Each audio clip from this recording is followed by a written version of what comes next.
जब भी हम 395 अनुच्छेदों या 22 भागों की बात सुनते हैं तो किसी को भी डर लग सकता है। हाँ, वो तो है।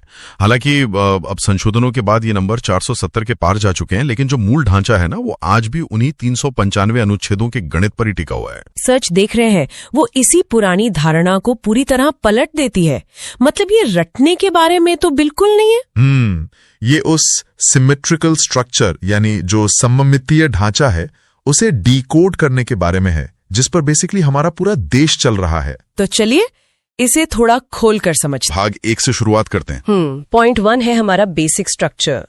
संविधान के भाग 1 में अनुच्छेद 1 से 4 तक देश का परिचय है। ये तय करता है कि भौगोलिक रूप से भारत क्या है। जैसे अनुच्छेद 1 कहता है कि भारत राज्यों का संघ है। मतलब सबसे पहले सिस्टम का हार्डवेयर सेट हो गया, राज्यों की सीमाएं तय हो गईं। अब पॉइंट 2 पर आते हैं, नागरिकता। हाँ, भाग 2 अनुच्छेद 5 से 11 तक। अब हार्डवेयर सेट हो गया तो सिस्टम के यूजर्स कौन होंगे ये तय करना भी तो जरूरी है ना। और यहीं पर हमारे सोर्स वाले वीडियो की वो कमाल की ट्रिक आती है। मुझे वो बहुत मजेदार लगी। उन्होंने नागरिकता को याद रखने के लिए नाग पंचमी का फंडा बताया है। अरे हाँ, नाग पंचमी वाला निमोनिक प्रतियोगी परीक्षाओं की तैयारी करने वालों के बीच ये बहुत मशहूर है। मतलब शुरू में मुझे लगा कि ये क्या मजाक है, लेकिन फिर समझ आया कि दिमाग ऐसे विजुअल चीजों को कितनी जल्दी पकड़ता है। नाग से हो गया नागरिकता और पंचमी से अंक 5। बिल्कुल, यानी नागरिकता का हिस्सा अनुच्छेद 5 से शुरू होता है, एकदम सटीक। तो जमीन हो गई, नागरिक हो गए। अब पॉइंट 3, इन नागरिकों को इस सिस्टम में क्या परमिशंस या अधिकार मिलेंगे, ये आता है भाग 3 में। सही कहा, अनुच्छेद 12 से 35 तक हमारे मौलिक अधिकार दिए गए हैं। ये वो अधिकार हैं जो सरकार भी आम इंसान से नहीं छीन सकती। अनुच्छेद 32, संवैधानिक उपचारों का अधिकार। बिल्कुल, डॉक्टर BR अम्बेडकर ने इसे संविधान की हृदय और आत्मा कहा था। और ऐसा क्यों? क्योंकि अगर कोई मेरे मौलिक अधिकार छीन ले तो मैं क्या करूंगा? क्या मैं वो 395 अनुच्छेदों की किताब दिखाकर कहूंगा कि देखो इसमें लिखा है? नहीं, आप सीधे सुप्रीम कोर्ट जाएंगे। अनुच्छेद 32 यही अल्टीमेट गारंटी देता है कि आपको निचली अदालतों के चक्कर नहीं काटने हैं। सुप्रीम कोर्ट सीधे सरकार को आदेश जारी कर सकता है। मतलब ये सिस्टम का मास्टर रीबूट बटन है। अगर अनुच्छेद 32 ना हो तो बाकी सारे 394 अनुच्छेद सिर्फ कागज के पन्ने हैं। एकदम सही, यही एक अनुच्छेद पूरे ढांचे को जीवंत बनाता है। तो पॉइंट टू पॉइंट बोलना है हर चीज के इस मिशन में हमने आज साबित कर दिया कि हमारा संविधान सिर्फ रटने वाली सूची नहीं है। ये एक बेहद तार्किक और वैज्ञानिक ब्लूप्रिंट है। और इसे समझना सिर्फ परीक्षाओं के लिए नहीं बल्कि एक जागरूक नागरिक बनने के लिए जरूरी है। बिल्कुल। मतलब अधिकारों की बात तो हो गई, लेकिन भाग 4A में जो मौलिक कर्तव्य है अनुच्छेद 51A के तहत, वो तो मूल संविधान में थे ही नहीं। वो 1976 में आए थे 42nd संशोधन के जरिए। हाँ, स्वर्ण सिंह समिति की सिफारिश पर।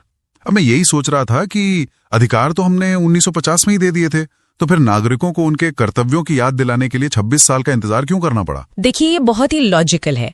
आजादी के ठीक बाद संविधान निर्माताओं का पूरा फोकस नागरिकों को एक शक्तिशाली राज्य तंत्र से बचाने पर था। वे चाहते थे कि लोगों को आजादी का एहसास हो। अच्छा, तो पहले सुरक्षा की भावना देना जरूरी था। बिल्कुल, लेकिन जैसे जैसे हमारा लोकतंत्र परिपक्व हुआ, ये बहस शुरू हुई कि एक समाज सिर्फ अधिकारों की मांग पर नहीं चल सकता। अधिकारों और कर्तव्यों के बीच एक बैलेंस होना चाहिए। एक परिपक्व लोकतंत्र में नागरिकों को सिर्फ मांगने नहीं बल्कि अपनी जिम्मेदारियां भी समझनी चाहिए। एकदम सही। इसलिए 1970 के दशक में महसूस किया गया कि सार्वजनिक संपत्ति की रक्षा करना या वैज्ञानिक सोच को बढ़ावा देना, ये सब संविधान का हिस्सा होना चाहिए। तो पॉइंट टू पॉइंट चलते हुए नागरिक और उनके अधिकार कर्तव्य सेट हो गए हैं। अब आते हैं पॉइंट 4 पर, जो मेरी राय में इस पूरे सिस्टम का सबसे शानदार हिस्सा है, केंद्र बनाम राज्य का सममितीय ढांचा। ओहो, ये तो संविधान की सबसे खूबसूरत और अक्सर नजरअंदाज की जाने वाली विशेषताओं में से एक है। कार्यपालिका और विधायिका को लगभग एक दर्पण छवि यानी मिरर इमेज की तरह डिजाइन किया गया है। वही तो, मतलब अगर आपको केंद्र के अनुच्छेद याद है तो राज्य के रटने की जरूरत ही नहीं है। जैसे केंद्र में राष्ट्रपति है, वैसे राज्य में राज्यपाल। बिल्कुल, राष्ट्रपति के लिए अनुच्छेद 52 से शुरुआत होती है, पद 52 में, शक्तियां 53 में और निर्वाचन 54 में। और हमारे स्रोतों में अनुच्छेद 52 को याद रखने की एक बहुत ही विजुअल ट्रिक है। अगर आप नंबर 52 को ध्यान से देखें तो उसमें जो 2 है वो थोड़ा झुका हुआ लगता है, जैसे वो 5 के आगे गिड़गिड़ा रहा हो। हाँ, जो राष्ट्रपति की सर्वोच्च ताकत को दर्शाता है। थोड़ी नाटकीय ट्रिक है पर काम करती है। बिल्कुल काम करती है। अब यहां से वो कॉपी पेस्ट वाला गणित शुरू होता है। राष्ट्रपति का अनुच्छेद 52 याद है तो राज्यपाल का निकालने के लिए बस एक छोटा सा फॉर्मूला लगाना है, +1 और आगे 1 लगा दे। हाँ, 52 में एक जोड़ा तो 53 और उसके आगे एक लगा दिया तो 153, और अनुच्छेद 153 ही राज्यपाल के पद का प्रावधान है। पॉइंट 5 पर आते हैं, प्रधानमंत्री बनाम मुख्यमंत्री। लेकिन यहाँ फॉर्मूला थोड़ा बदल जाता है। यहाँ +1 की बजाय -11 का नियम लागू होता है। -11 मतलब केंद्र में अनुच्छेद 74 मंत्रिमंडल है, 75 प्रधानमंत्री है और 76 महान न्यायवादी यानी अटॉर्नी जनरल है। अब राज्य के लिए बस 11 घटाना है। बिल्कुल, 74 में से 11 घटाए तो 63, आगे 1 लगाया तो 163, जो राज्य का मंत्रिमंडल बन गया। और 75 - 11 हुआ 64, आगे 1 लगाया तो 164 यानी मुख्यमंत्री। और 76 में से 11 घटाए तो 65, आगे 1 लगाया तो 165, राज्य का महाधिवक्ता। अब पॉइंट 6 पर आते हैं, संसद बनाम राज्य विधानमंडल। यहां भी वही -11 ट्रिक काम करती है। केंद्र में 79 संसद है, 80 राज्यसभा, 81 लोकसभा। तो राज्य के लिए 79 में से 11 घटाइए 68, आगे 1 लगाया तो 168, यानी राज्य विधानमंडल। 80 की जगह 17 विधानसभा और 81 की जगह 171 विधान परिषद। लेकिन स्रोतों ने यहां स्पष्ट किया है कि विधान परिषद हर राज्य में नहीं होती। हाँ, ये बहुत जरूरी पॉइंट है। वर्तमान में ये केवल 6 राज्यों में है। और इसके लिए भी एक बहुत बढ़िया निमोनिक है, टीबी कुमा। टीबी कुमा मतलब टी से तेलंगाना, बी से बिहार, के से कर्नाटक, यू से उत्तर प्रदेश, एम से महाराष्ट्र और ए से आंध्र प्रदेश। बिल्कुल, पहले जम्मू कश्मीर भी था लेकिन अब वो केंद्र शासित प्रदेश है। तो ये हो गई हमारी पूरी कार्यपालिका और विधायिका। एक आम नागरिक के तौर पर हम अक्सर सोचते हैं कि दिल्ली में बैठे राष्ट्रपति का हमारी न्याय व्यवस्था में क्या रोल है, लेकिन अनुच्छेद 72 राष्ट्रपति को ये पावर देता है कि वो किसी की भी फांसी की सजा को माफ कर सकते हैं, यहां तक कि सुप्रीम कोर्ट द्वारा दी गई सजा को भी। हाँ, और इस 72 नंबर को याद रखने की जो विजुअल ट्रिक मैंने यहाँ देखी ना, वो तो दिमाग में छप जाने वाली है। हाँ, उस ट्रिक पर बात करते हैं, वो बहुत ही क्रिएटिव है। मतलब उसमें 7 और 2 को एक चित्र की तरह देखा गया है। इमेजिन कीजिए कि 7 ऐसा लगता है जैसे राष्ट्रपति गर्व से तन कर सीधे खड़े हैं, और जो 2 का आकार है वो ऐसा लगता है जैसे कोई व्यक्ति उनके सामने घुटनों के बल झुककर गिड़गिड़ाकर क्षमा मांग रहा हो। तो 7 खड़ा है, 2 झुका है, 72 क्षमादान। अब कोई इसे कैसे भूल सकता है? ये बहुत ही प्रभावी तरीका है याद रखने का। और ये शक्ति दी क्यों गई है पता है? क्यों? क्योंकि कोई भी सिस्टम, यहां तक कि हमारी न्यायपालिका भी 100% परफेक्ट नहीं हो सकती। ये समाधान की शक्ति सिस्टम में एक आखिरी मानवीय उम्मीद की तरह है। ताकि अगर कोई तकनीकी या न्यायिक चूक हो गई हो तो उसे सुधारा जा सके। बिल्कुल। लेकिन अगर एडमिन ही सिस्टम के खिलाफ जाने लगे तब क्या होगा? तब उसके लिए अनुच्छेद 61 है, महाभियोग यानी इम्पीचमेंट। अच्छा, राष्ट्रपति को पद से हटाने की प्रक्रिया। हाँ, और इसमें भी एक चेक एंड बैलेंस है कि आपको 14 दिन की पूर्व सूचना देनी ही होगी। आप रातों रात एडमिन को नहीं बदल सकते सिस्टम से। सही कहा, बहुत सोच समझ कर बनाया गया है। और राष्ट्रपति की इन शक्तियों में सबसे ज्यादा इस्तेमाल होने वाली और शायद सबसे शक्तिशाली शक्ति है अनुच्छेद 123, अध्यादेश जारी करने की शक्ति। 1, 2, 3 मतलब सीधे 1, 2, 3 और कानून बन गया। एग्जैक्टली। जब संसद का सत्र न चल रहा हो तो लंबी प्रक्रिया को दरकिनार करते हुए सीधा 1 यानी लोकसभा और 2 यानी राज्यसभा को बाईपास करके 3 यानी राष्ट्रपति के हस्ताक्षर से कानून लागू। बिल्कुल ऐसे ही काम करता है ये। लेकिन मुझे एक बात समझ नहीं आती, लोकतंत्र में किसी एक व्यक्ति को सीधे कानून बनाने की शक्ति क्यों दी गई है? ये तो थोड़ा डरावना लगता है। अगर हम इसे बड़ी तस्वीर से जोड़कर देखें तो समझ आता है कि ये क्यों जरूरी है। मान लीजिए देश पर अचानक कोई बाहरी संकट आ जाए या कोई बहुत ही जरूरी आर्थिक फैसला लेना हो और संसद का सत्र अगले 2 महीने तक नहीं होने वाला है, तो क्या देश का काम रुक जाएगा? नहीं, वो तो नहीं रुक सकता। इसीलिए अनुच्छेद 123 एक इमरजेंसी पैच की तरह काम करता है। ये सुनिश्चित करता है कि सिस्टम कभी भी बिना नियमों के खाली न रहे।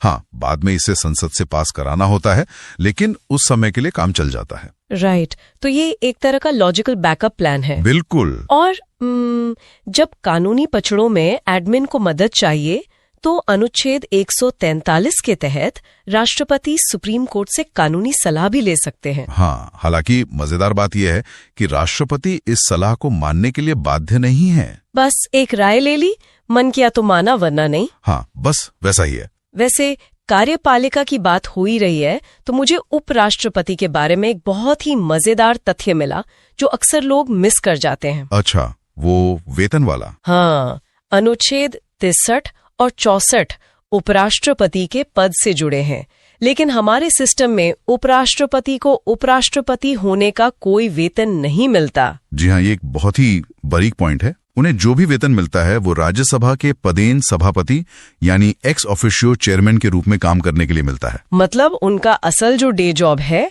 वो राज्यसभा चलाना है। उपराष्ट्रपति का पद तो बस एक स्टैंड बाय मोड है कि अगर राष्ट्रपति न हो तब वे कार्यभार संभालेंगे। बिल्कुल सही पकड़ा आपने। खैर, अब तक हमने सिस्टम के नियमों और एडमिन की बात की, लेकिन कोई भी सिस्टम बिना पावर या रिसोर्स के तो नहीं चलता। हाँ, और किसी भी देश का सबसे बड़ा रिसोर्स है पैसा। और जहाँ पैसा है और जहाँ पावर है वहाँ विवाद होना तो तय है यार। और इसीलिए इस ऑपरेटिंग सिस्टम में कुछ बहुत ही सख्त बैकग्राउंड सिक्योरिटी प्रोटोकॉल्स या कह लें पहरेदार बनाए गए हैं। पहले पैसों के फ्लो को समझ लेते हैं। संसद में जब पैसे या कानून पर बात होती है तो उसे सुचारू रूप से चलाने के लिए कुछ खास अनुच्छेद हैं। जैसे अनुच्छेद 100। जब भी सदन में वोटिंग 50-50 पर आकर टाई हो जाए तो स्पीकर अपना निर्णायक मत या कास्टिंग वोट डालते हैं। इसे याद रखना भी बहुत आसान है। 100 मतलब 50 और 50 का जोड़। बहुत ही बढ़िया विजुअलाइजेशन है ये। और जब लोकसभा और राज्यसभा आपस में भिड़ जाएं, किसी बिल पर गतिरोध हो जाए, तो अनुच्छेद 108 के तहत संयुक्त अधिवेशन बुलाया जाता है। और जब बात पूरी तरह से अर्थव्यवस्था की हो तो हमारे पास एक पूरा वित्तीय ब्लॉक है। अनुच्छेद 110 है धन विधेयक, जो तय करता है कि किस बिल में केवल पैसों के लेन देन की बात है। फिर आता है अनुच्छेद 112, जिसे हम आम बोलचाल में बजट कहते हैं। लेकिन यहाँ एक कैच है ना? क्या कैच है? संविधान में कहीं भी बजट शब्द का इस्तेमाल हुआ ही नहीं है। बिल्कुल सही कहा आपने। अनुच्छेद 112 में इसे वार्षिक वित्तीय विवरण कहा गया है। ये पूरे साल के खर्चे और कमाई का लेखा जोखा होता है। और मुझे अनुच्छेद 116 बहुत प्रैक्टिकल लगा, लेखानुदान या वोट ऑन अकाउंट। हाँ, ये बहुत जरूरी टूल है। मतलब इसे ऐसे समझ सकते हैं कि ये एक तरह का एडवांस्ड पेमेंट है। मान लीजिए बजट पास होने में अभी महीनों का वक्त है, लंबी बहस चल रही है। हाँ। लेकिन अगले ही हफ्ते सरकारी कर्मचारियों को सैलरी देनी है या किसी प्रोजेक्ट का बिल भरना है, तो सरकार काम कैसे चलाएगी? एग्जैक्टली। तब अनुच्छेद 116 काम आता है, जो सरकार को संचित निधि से कुछ पैसा एडवांस में निकालने की अनुमति देता है ताकि मशीनरी चलती रहे। बहुत सही उदाहरण दिया आपने। संस्थाएं और न्यायपालिका। न्यायपालिका की बात करें तो अनुच्छेद 124 में सुप्रीम कोर्ट का गठन है। और राज्यों के लिए हाई कोर्ट अनुच्छेद 214 में है। यहाँ भी अंकों का हेरफेर है, 124 को 214 कर दिया। बिल्कुल। और पॉइंट 11 में आती है ऑडिट करने वाली संस्थाएं, जैसे अनुच्छेद 148 के तहत सीएजी। लोग सीएजी को सिर्फ एक अकाउंटेंट समझते हैं, लेकिन 2G स्पेक्ट्रम या कोयला घोटाला ये सब सीएजी नहीं तो बाहर निकाले थे। हाँ, ये सरकार की वित्तीय जवाबदेही तय करता है। इसके अलावा 280 में वित्त आयोग है और 324 में निर्वाचन आयोग है। अब यहाँ एक अलर्ट देना बहुत जरूरी है। Point 12, all India services trap. स्रोतों में इस पर खास जोर दिया गया है। आप अनुच्छेद 312 और 315 की बात कर रहे हैं ना? हाँ, अनुच्छेद 315 तो यूपीएससी और स्टेट पीसीएस के लिए है, लेकिन 312 में अखिल भारतीय सेवाओं का जिक्र है, जिसमें आईएएस, आईपीएस और आईएफएस शामिल हैं। और यहीं पर लोग गच्चा खा जाते हैं। बिल्कुल, लोग मान लेते हैं कि आईएफएस का मतलब इंडियन फॉरेन सर्विस यानी विदेश सेवा होगा, जबकि ऐसा बिल्कुल नहीं हो। जी हाँ, अखिल भारतीय सेवा के रूप में आईएफएस का मतलब है इंडियन फॉरेस्ट सर्विस यानी भारतीय वन सेवा। विदेश सेवा तो केंद्रीय सेवा है। ये बहुत जरूरी स्पष्टीकरण है, परीक्षाओं में अक्सर ये फंसाने वाला पॉइंट होता है। तो हमारा सिस्टम एकदम बढ़िया काम कर रहा है, लेकिन पॉइंट 13, जब राज्य आपस में लड़ पड़े तब क्या? तब अनुच्छेद 262 काम आता है। जैसे दो राज्यों के बीच नदी जल विवाद हो। भारत में कावेरी जैसी नदियों के पानी के बंटवारे को लेकर बहुत विवाद होते हैं। और अगर पूरे देश पर संकट आ जाए, पॉइंट 14 आपातकाल, इसके लिए भी एक कमाल का गणितीय फॉर्मूला है, 4+4 का फॉर्मूला। शुरुआत होती है अनुच्छेद 352 से, राष्ट्रीय आपातकाल, जो युद्ध या आंतरिक विद्रोह के समय लगता है। अब इसमें बस 4 जोड़ दीजिए, 352 + 4 हुआ 356। यह है राष्ट्रपति शासन, जो राज्य की व्यवस्था गिरने पर लगता है। और फिर से 356 में 4 जोड़िए, 360 वित्तीय आपातकाल, जो कि आज तक भारत में कभी नहीं लगा। हाँ, ये हमारी अर्थव्यवस्था का लचीलापन दिखाता है। बिल्कुल। अब आते हैं पॉइंट 15 पर, संरक्षण और संशोधन। संविधान सिर्फ एक सरकारी मैनुअल नहीं है, ये समाज को बदलने का टूल भी है। जैसे अनुच्छेद 17, जो छुआछूत का अंत करता है, और अनुच्छेद 29, जो अल्पसंख्यक हितों का संरक्षण करता है।